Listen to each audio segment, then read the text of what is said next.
actually the perfect kangaroo to get a self-reward. Would you like some of this? Would you like some of this? Do you see this? You don't want none? Oh, there you go. Nope. Not interested? Can I pet you? You got muddy feet.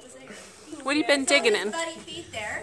That's a really good observation. That is how kangaroos are going to keep themselves cool. So kangaroos can't sweat. I can pet him.